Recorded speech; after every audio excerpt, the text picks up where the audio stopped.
The kitchen doors exploded open with a crash that made every head turn. Elena's knife clattered to the cutting board. She knew that sound, the particular violence of Richard's arrival. Her body recognized it before her mind could catch up, every muscle freezing in primal terror. "There you are," Richard said, his voice carrying that dangerous sweetness she remembered too well. "Baby, we need to talk." The kitchen went silent. Marcus, the sous chef, stepped forward. "Sir, you can't be back here." "I'm talking to my wife." Richard's eyes locked on Elena, and she saw the rage simmering beneath his smile. Elena's hands trembled. She couldn't breathe. 18 months of safety evaporated in an instant, and she was back in their kitchen, back against the counter, his hand around her throat. Run. The thought cut through her paralysis like a knife. Elena dropped everything and bolted for the service exit, her heart hammering against her ribs. "Elena!" Richard's roar echoed behind her. "Don't you dare!"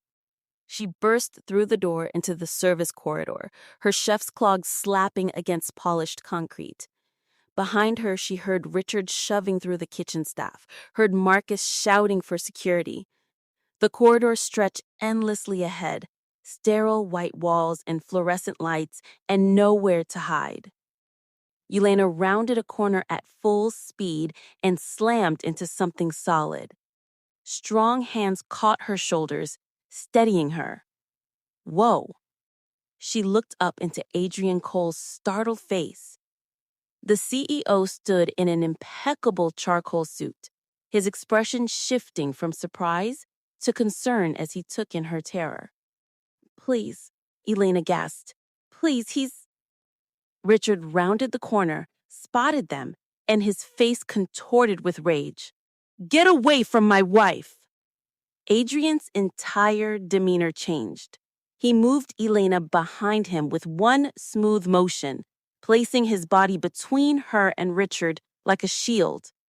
When he spoke, his voice was cold enough to freeze steel. "Stop, right there. This doesn't concern you," Richard snarled, trying to push past. "Elena, get over here, now." "I said stop." Adrian didn't raise his voice, but the command in it made Richard hesitate. "You're trespassing in my building. Take one more step toward her, and I'll have you arrested." "You don't know what you're—" "I know exactly what I'm dealing with." Adrian pulled out his phone without taking his eyes off Richard. "Security to the executive corridor, now, and call the police." Richard's face flushed purple with rage. "Elena, you're going to regret this. You hear me? You can't hide forever." "Get out of my building," Adrian said, his voice dropping to something dangerous. "Before I throw you out myself." 2 security guards appeared at a run, followed by Marcus and 3 kitchen staff. Richard looked at the gathering crowd, then back at Elena cowering behind Adrian. His expression promised violence. "This isn't over," he hissed. "Yes," Adrian said quietly. "It is. Escort him out. If he resists, detain him for the police." Elena watched Richard being led away, his threats echoing down the corridor. Her legs gave out, and she would have collapsed if Adrian hadn't caught her. "I've got you," he said. "You're safe now." But Elena knew better. Richard never gave up, never let go. And now, he knew exactly where to find her. That night, long after the police had taken her statement and the building had emptied, Elena couldn't bring herself to leave. Her apartment felt impossibly far away, exposed, vulnerable. Richard knew where she lived. He'd probably been watching her for weeks. The kitchen was familiar, safe. She knew every corner, every shadow. She knew the night's security schedule, knew the cameras didn't cover the back corner by the walk-in cooler. Elena changed out of her uniform in the staff bathroom, washed it in the sink, and made a nest of her jacket and bag in that blind spot. The hum of the cooler's machinery was oddly comforting. She curled up on the cold tile and didn't sleep. The second night was easier. She perfected her routine: work late, shower in the staff bathroom before the cleaning crew arrived at midnight, return to her corner. She kept a change of clothes in her locker, ate the staff meals, moved through her days like a ghost. On the third night, Elena was settling into her makeshift bed when she heard footsteps. Her heart stopped. "Hello?" A flashlight beam swept the kitchen. "Someone in here?"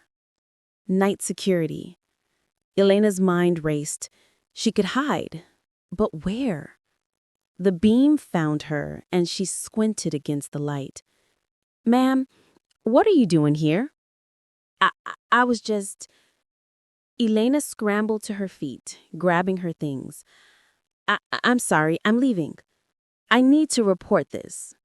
The guard said, not unkindly. "Wait here." The next morning, Elena was summoned to the 42nd floor. Adrian's office was all glass and sky. He stood at the window, hands in his pockets, looking out at the city. When his assistant showed Elena in, he turned, and his expression was concerned rather than angry. "Miss Smith," he said, "please sit." Elena perched on the edge of the chair, her hands twisted in her lap. "Night security reported that you've been sleeping in the kitchen for at least 3 nights. Is that true?" Elena nodded, unable to meet his eyes. "Why?" The question was gentle, non-judgmental. Something about his tone made the truth spill out. "I can't go home. Richard, the man from the other day, he knows where I live. He sent me a photo 2 weeks ago. He's been watching me." Her voice cracked. "I don't have family here. No friends I can stay with. The kitchen felt safe." "You've been sleeping on a concrete floor for 3 nights because you're afraid to go home." It wasn't a question, but Elena nodded anyway. Adrian moved to his desk, wrote something on a notepad, and handed it to her. An address. Cole Industries maintains staff quarters for visiting executives and emergency housing. Secure building, 24-hour security, furnished apartments. "You'll stay there until we figure out a permanent solution." "Mr. Cole, I can't." "You can, and you will." His voice was firm, but not unkind. "And I'm also getting you a lawyer who specializes in domestic violence cases. We'll get a restraining order with teeth this time." Elena stared at the address in her hand. "Why are you helping me?" "Because you work for me, and you deserve to feel safe. And because I know what it's like to run from violence. Take the rest of the day, get settled. We'll talk tomorrow." The staff quarters were nicer than any place Elena had ever lived. 20th floor, large windows, modern furniture. The security guard at the desk had checked her ID 3 times and logged her entry. It should have felt safe. Instead, Elena found herself pacing the apartment, jumping at every sound. The windows felt too exposed, the door too thin. She knew it was irrational. Richard didn't know about this place, couldn't possibly know. But fear wasn't rational. By 9 p.m., she couldn't take it anymore. Elena grabbed her bag and left, nodding at the confused security guard. She'd find a hotel, somewhere small and anonymous, where she could disappear. She made it 3 blocks before she saw him. Richard stepped out of the shadows near the staff quarters entrance, and Elena's blood turned to ice. He'd been waiting, watching. In his hand, something glinted under the streetlight. A knife. "Did you really think you could hide from me?" Richard's voice was calm, which was worse than his anger. "You're mine, Elena. You'll always be mine." Elena backed away, her phone clutched in her hand. People walked past on the busy street, but no one seemed to notice the knife, the threat, the danger. "Richard, please." "I'm done asking nicely." He advanced, and Elena saw the wildness in his eyes, the complete detachment from reality. "You're coming home with me, now, or I swear to God." "Sir, step away from her." A security guard from the staff quarters was running toward them. "I've called the police." Richard's mask shattered completely. He lunged, and Elena screamed. What happened next was chaos. The guard tackling Richard, the knife clattering to the pavement, sirens wailing in the distance. Elena stood frozen, watching her nightmare writhe on the ground in handcuffs, still screaming her name. "Ma'am, are you hurt?" The guard was checking her for injuries. "Did he cut you?" Elena shook her head, unable to speak. The police arrived. More statements, more questions. Richard was loaded into a police car, still raging, still threatening. One officer told her he'd be charged with assault with a deadly weapon, violation of the previous restraining order, and stalking. But all the Elena could think was, "He found me. He'll always find me." When the police finally let her go, Elena did the only thing that made sense. She went back to the kitchen. Adrian's phone rang at 2 a.m. "Mr. Cole, this is Jenkins from Building Security. I'm sorry to call so late, but there's been an incident at the staff quarters. Elena Smith." Adrian was out of bed before Jenkins finished the sentence. "Is she hurt?"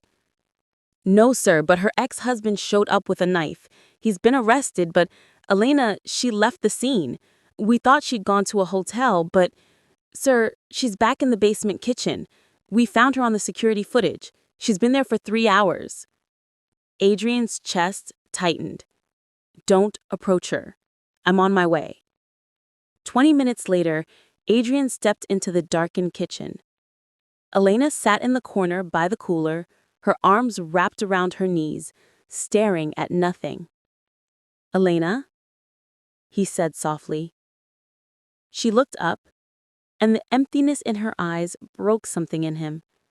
"He found me," she whispered. "In the safe place. He had a knife. He was going to—" Her voice broke. Adrian crossed the kitchen and knelt in front of her. "He's in jail. He can't hurt you now. He'll get out. He always gets out, and he'll find me again." Elena's hands were shaking. "There's nowhere safe. Nowhere he can't reach." "Yes, there is," Adrian said firmly. "My home. Private building, biometric security, nobody gets in without my explicit permission." He took her cold hands in his. "Come home with me, Elena. Let me keep you safe. I can't ask you to—" "You're not asking. I'm offering." Adrian's voice gentled. "Please, I can't leave you here on this floor." Elena looked at him. This man who'd saved her twice now, who'd given her resources and protection and asked for nothing in return. She was so tired of being afraid, so tired of running. "Okay," she whispered. Adrian's penthouse was all dark wood and warm light, more home than showcase. He showed Elena to a guest room with an en-suite bathroom and windows that overlooked the glittering city. "Lock the door if it makes you feel safer," he said, "but you don't have to. Richard doesn't know this address, and he couldn't get past building security even if he did." That night, Elena slept for the first time in weeks, without jolting awake at every sound. The next morning, Adrian's lawyer, Rebecca Stark, sharp-eyed and efficient, arrived with paperwork. New restraining order, criminal charges, divorce proceedings accelerated given the circumstances. "We're going to bury him," Rebecca said matter-of-factly. "Assault with a deadly weapon, stalking, multiple violations. He's looking at serious prison time." But that afternoon, as Elena sat in Adrian's living room reviewing documents, the front desk called up. "Mr. Cole, there's a Richard West here to see Miss Smith. He's very insistent." "Call the police," Adrian said immediately. "He's violating a restraining order. Do not let him in the building." But 5 minutes later, Adrian's private elevator chimed. The doors opened, and Richard West stepped out. Face bruised from his arrest, eyes wild, somehow having bypassed security. "You can't keep her from me," Richard warned. Adrian moved faster than Elena had ever seen him. He was between her and Richard in an instant, his body a wall. "You need to leave now." "She's my wife," Richard yelled. "She's a person who wants nothing to do with you." Adrian's voice was deadly calm. "Turn around and leave before the police arrive." Richard's fist swung wildly. Adrian blocked it, grabbed Richard's arm, and what happened next was brutal efficiency. Adrian took Richard down hard, professionally, precisely, but with a force that spoke of old training and older rage.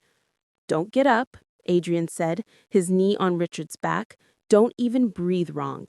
But Richard thrashed, swung wildly with his free arm, caught Adrian's jaw, and something in Adrian snapped.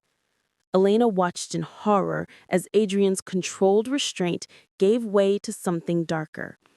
His fists moved with terrible precision, once, twice, 3 times. Richard's face became a mess of blood and broken bone. "Adrian, stop!" Elena screamed. "Stop! You're killing him!" Adrian froze, his fist raised, and looked down at Richard's unconscious form. His hands were covered in blood. He stumbled back, his face draining of color. "Oh, God," he whispered. "Oh, God, what did I—" Police burst from the elevator.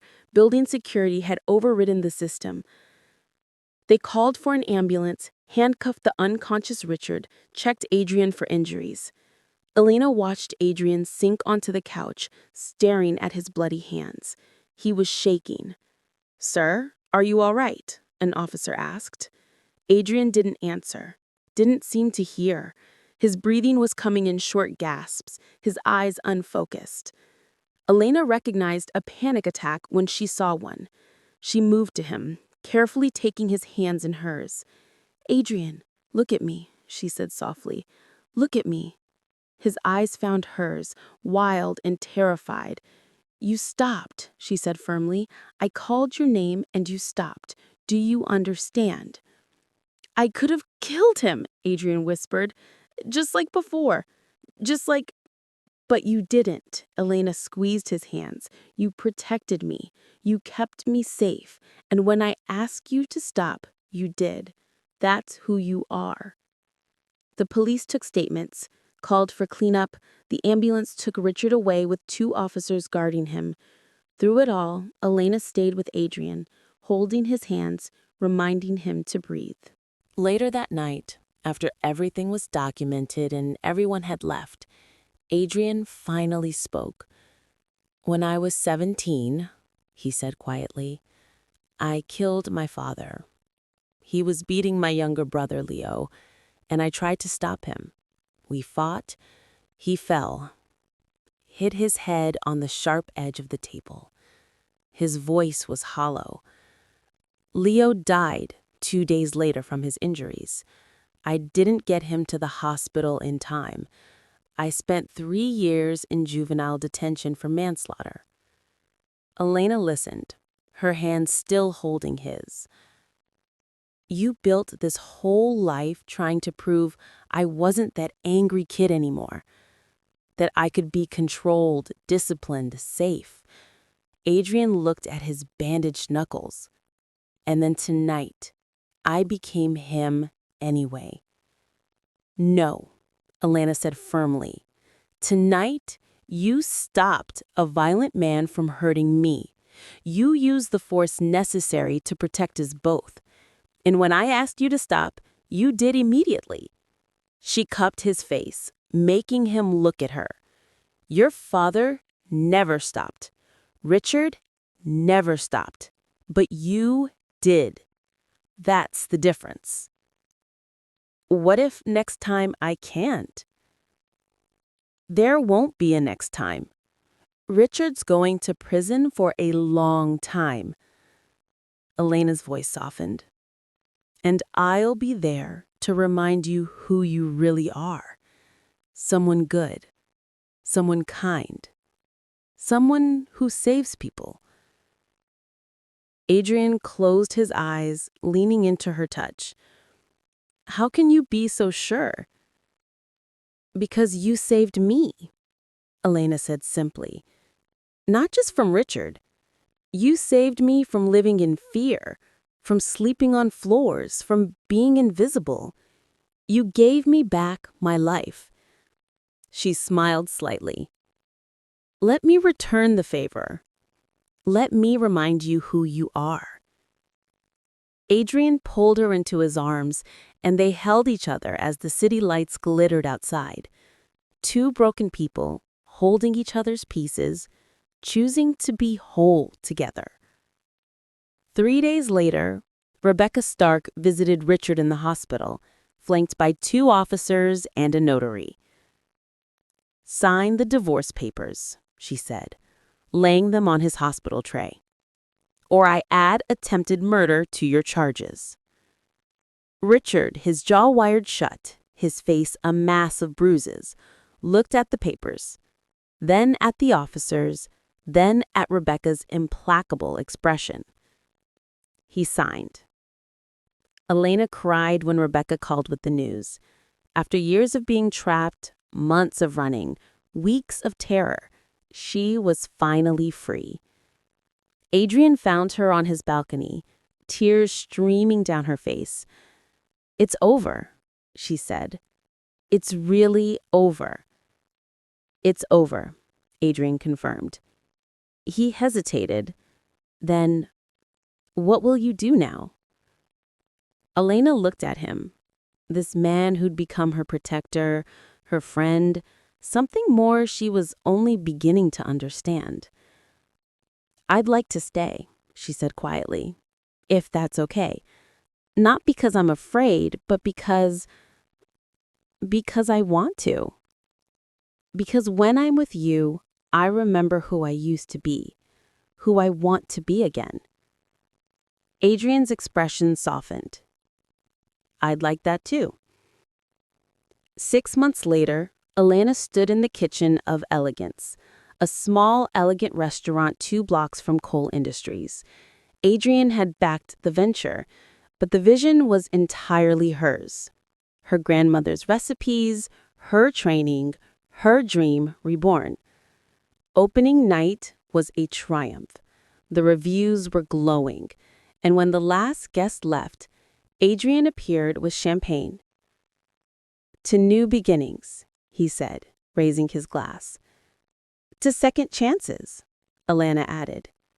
They clinked glasses, and Elena realized how far she'd come, from a woman sleeping on a kitchen floor to a chef with her own restaurant, from someone running from love to someone ready to embrace it. "Adrian," she said softly, "thank you for everything." "Thank you," he replied, "for reminding me I could be more than my worst moment." When he kissed her, it was gentle and full of promise, a question asked and answered, a future unfolding. Outside, the city hummed with life. Inside, 2 survivors held each other and chose, every day, to be brave together.